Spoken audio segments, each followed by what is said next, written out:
Hello, everyone. Welcome to what has become a regular feature in our newsletter, where we talk about our cat-friendly principles. And just to remind you, there are 7 principles in total.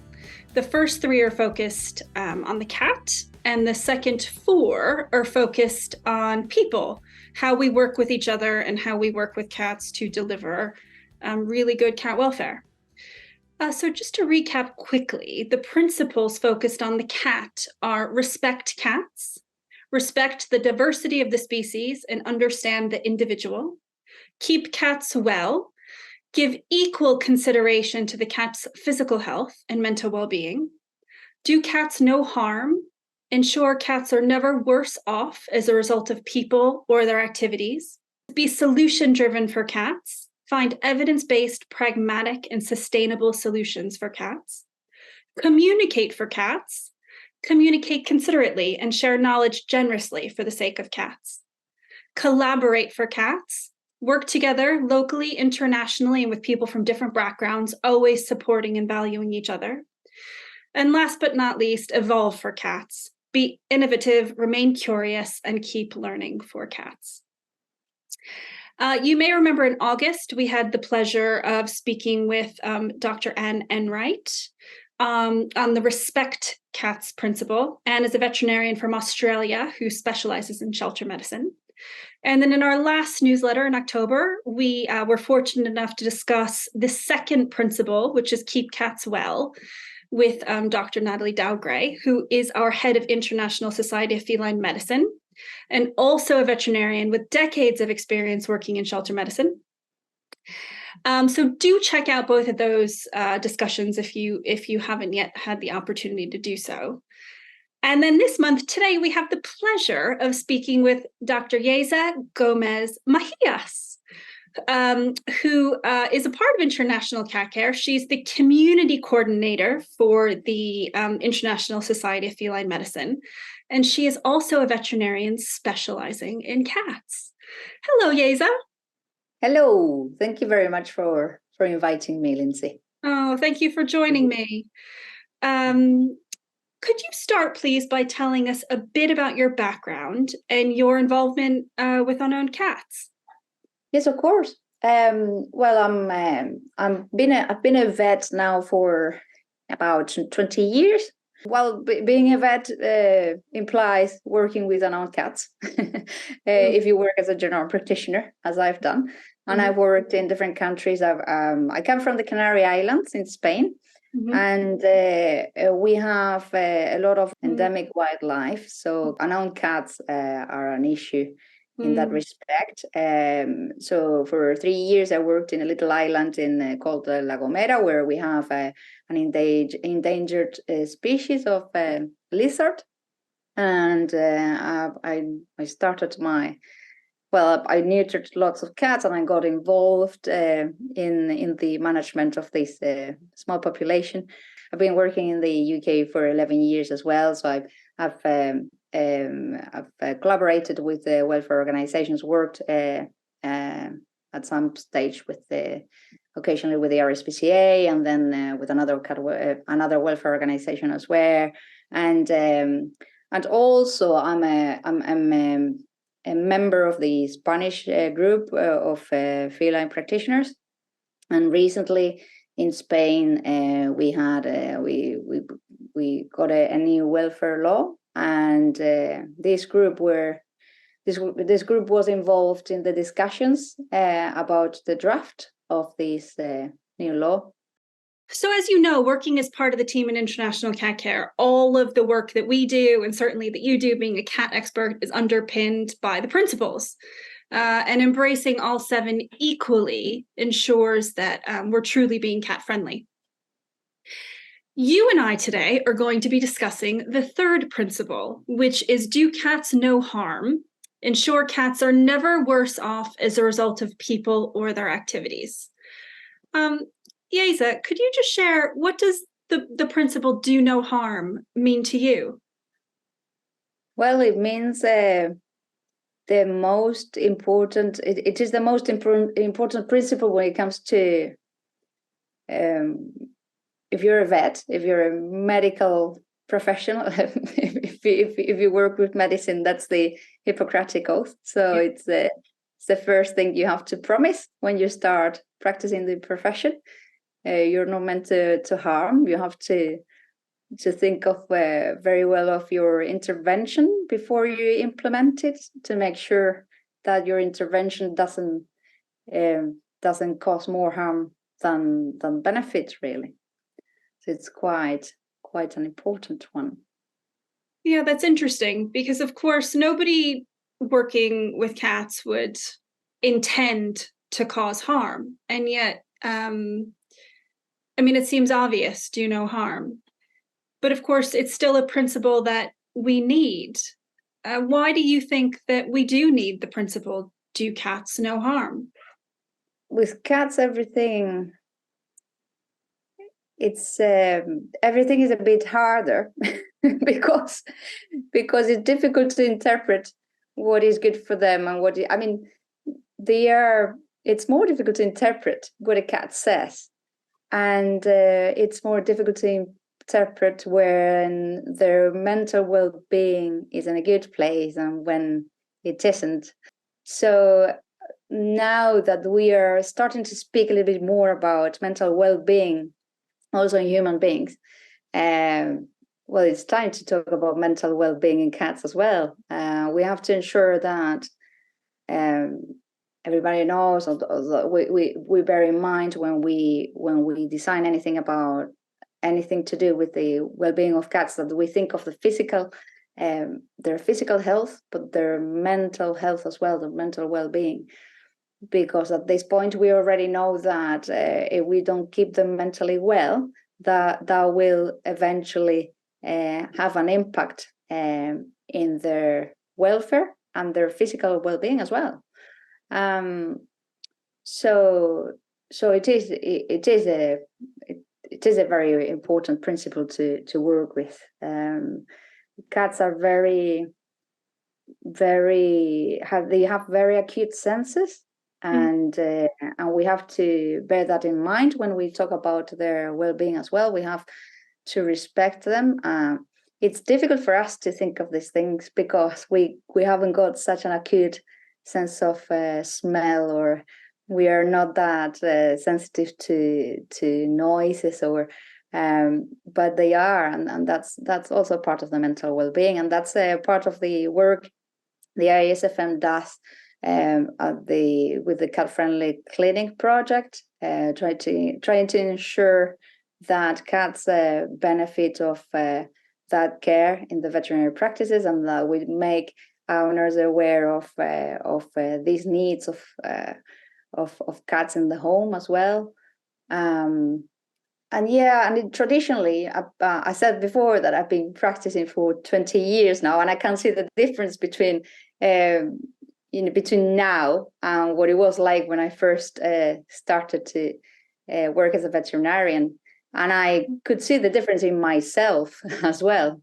I can see how at some point I wasn't aware of these differences as well, and cats were a little bit difficult to understand too. If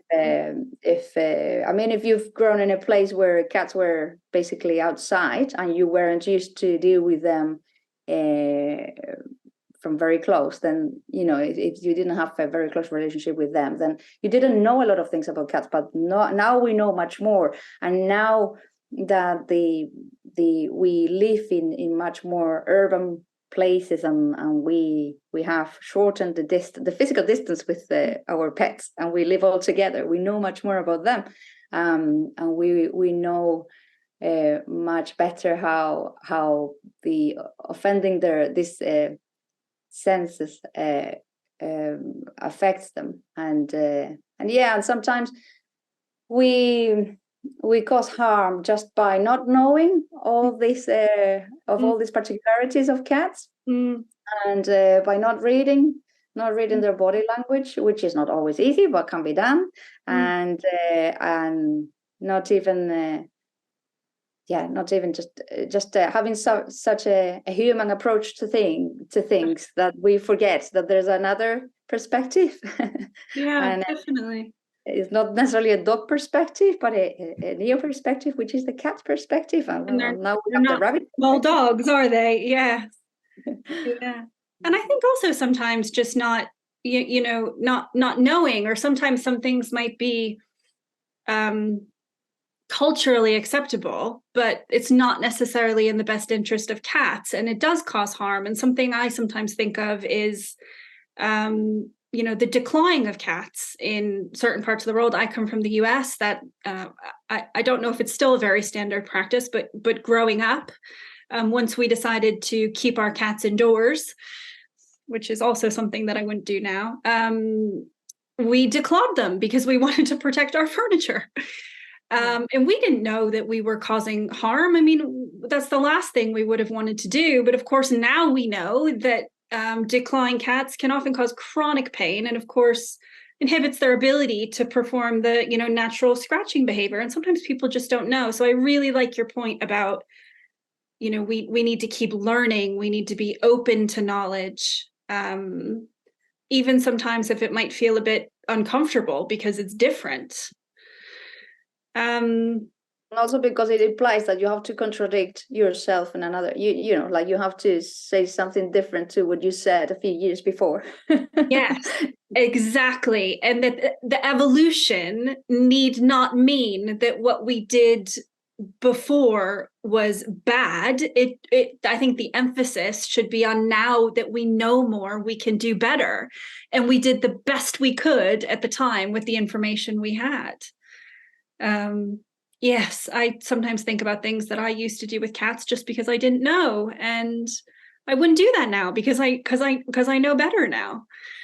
Which I think is a nice catalyst to my next question, which is, what do you think harm could look like in the unowned cat sector? We're obviously a group of people who love the species, want to help cats, but harm, does exist. What do you think that could look like for unowned cats? It's a very interesting point in this moment, in some countries especially, because precisely because of that change from the rural to the urban areas, and the this lifestyle that is even new to human beings. If you look at the big picture and the whole entire history of human beings, we feel now that our pets are a member of our family, which is not necessarily what other human beings felt at another point in the history, and we tend to think of them as a member of the family, but very often in human terms. And this is beautiful because anthropomorphism, which is the name of this feeling and this projection of our feelings onto cats, is the core of our love and our care for cats. So it's not something I would judge negatively, or I very much appreciate that. But on the other hand, too much of it can be quite controversial. And then we may believe that certain things are good for cats where they are not necessarily good for that species. It may be what we believe is good because we are humans, and as member of our family we would treat them as something we love very much, but they are different species, so we have to bear that in mind, like the environment they live in, and the resources they have available.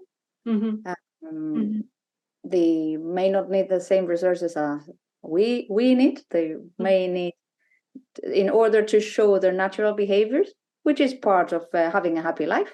They will need different resources, and I'm not just talking about physical resources, but also social resources as well, because with this change of lifestyle, we have also changed their needs, and they are much more social than some people think, and but not in the same terms as humans. So it's also difficult to get that idea, isn't it?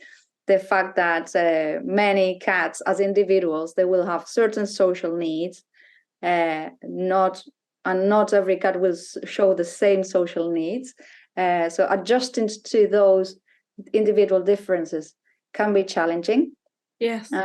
And when it comes to unknown cats, I'm talking about pet cats, but I'm also talking about unknown cats, because part of the unknown cats population are abandoned pet cats, yes, or in-betweeners. Yes. And some of the cats that we have at home are cats who previously lived on the streets.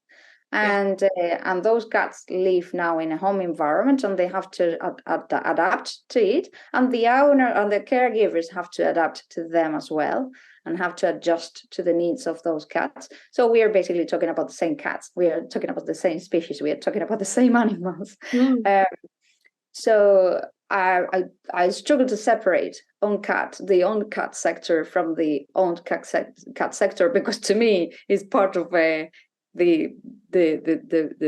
same thing. But it is true that the philosophical perspective on both in both contexts is different, because we certainly can implement some interventions in a pet cat that we can't implement necessarily in the unknown cat sector. So this anthropomorphism, it's a difficult one. A lot of people, when it comes to nurturing, lots of people would like to have little kittens, but some of them will be, not that they are not inconsistent or irresponsible, but their life may change, and they may not be able to deal with the more cat generations in their family, and they have to look for options to then do. But then this breeding at home is still if it's a member of your family, you may wonder in some cultures, especially, because I don't find that that often in the UK, because neutering is something quite accepted by a majority. But where I work in Manchester, we have this is a very cosmopolitan city, and we have a lot of people from different cultures. And I still have clients where the idea is, well, it's natural for her to have several litters, or it is natural for, it's not healthy not to have kittens at all. It's healthier if this queen breeds at some stage at least. And so it's not necessarily the best idea in every case, because the consequences. Yeah, of course. It's dispelling those myths that really are deep rooted in our cultures.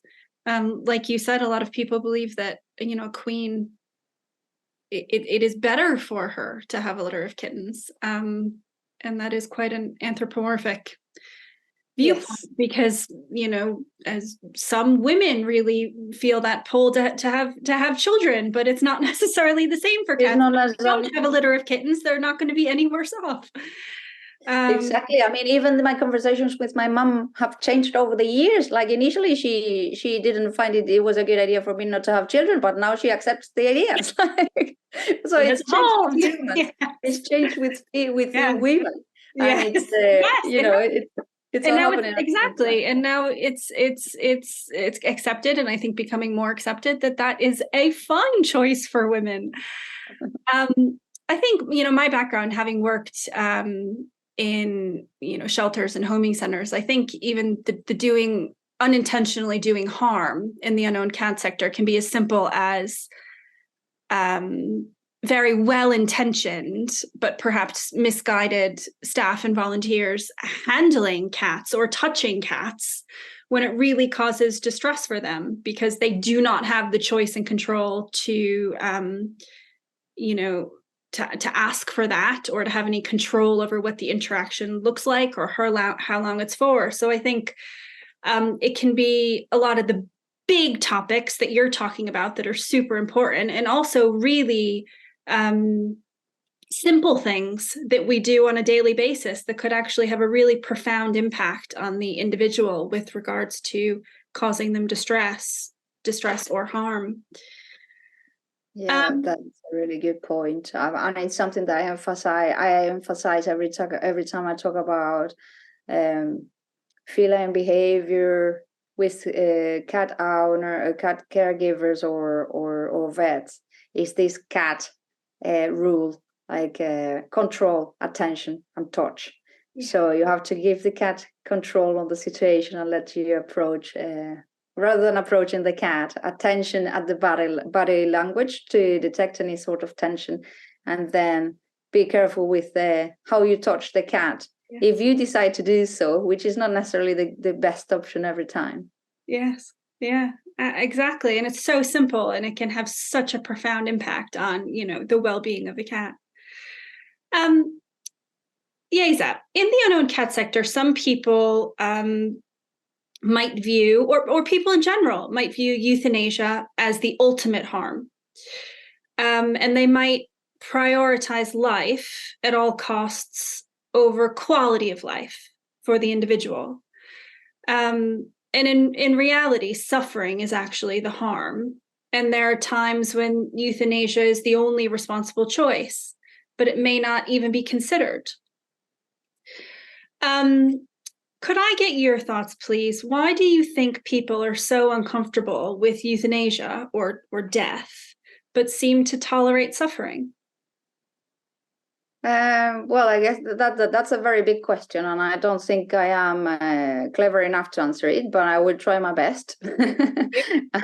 From my personal perspective, there's a lot of projection of the human thoughts and values and morals on that, and the same way it is taboo for us to talk about euthanasia, and it's only been discussed in the human field for a very short time, and is only legal in very few countries.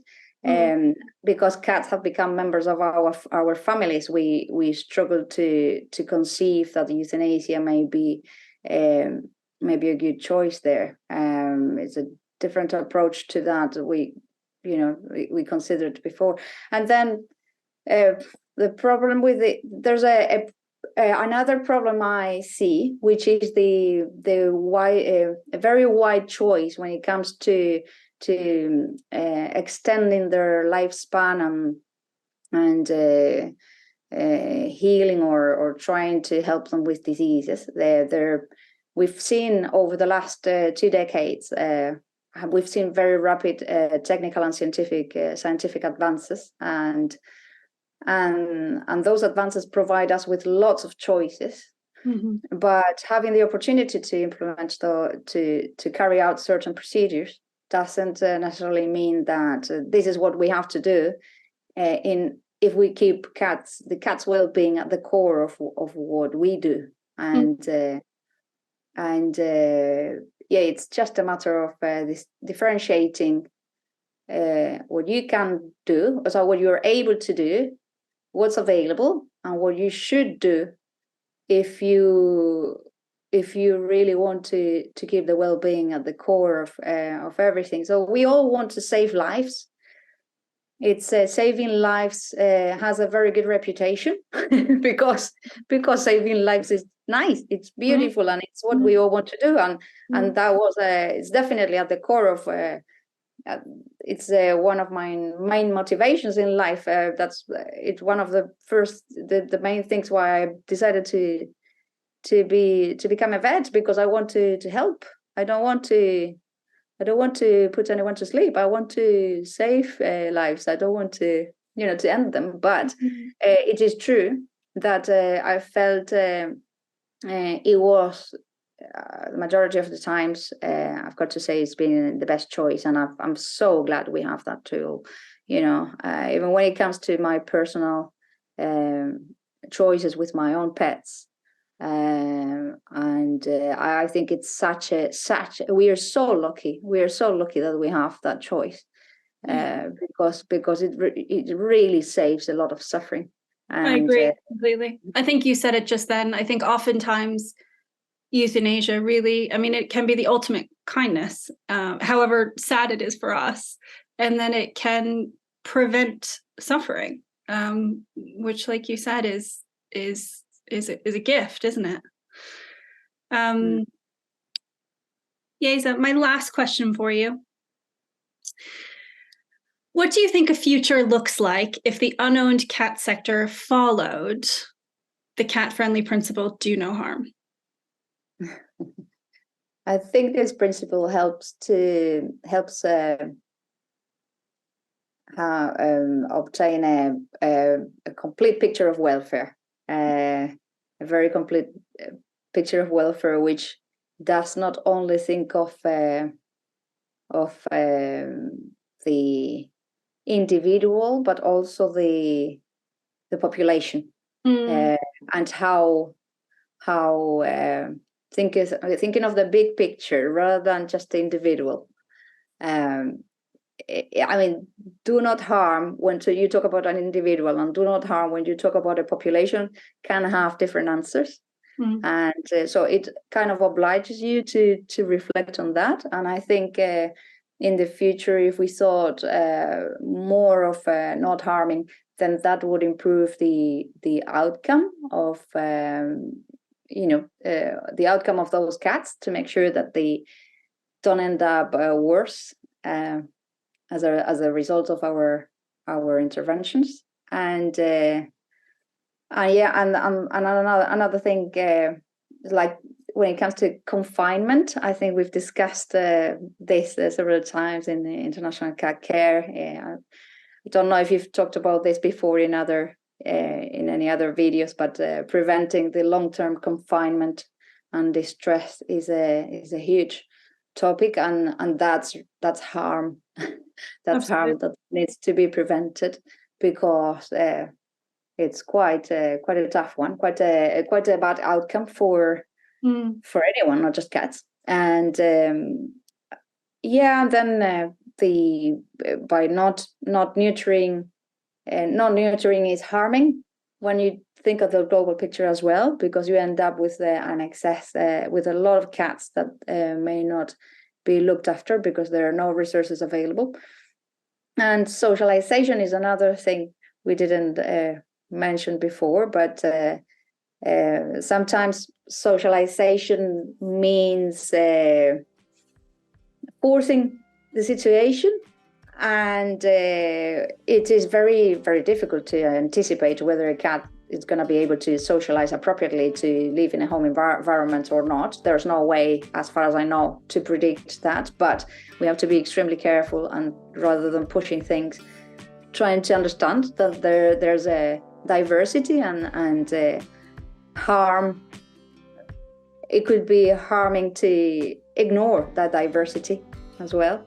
So I think in an ideal future for unknown cats, I would see that if not sorted, because it's not possible, but I would like to see people more aware of that as well.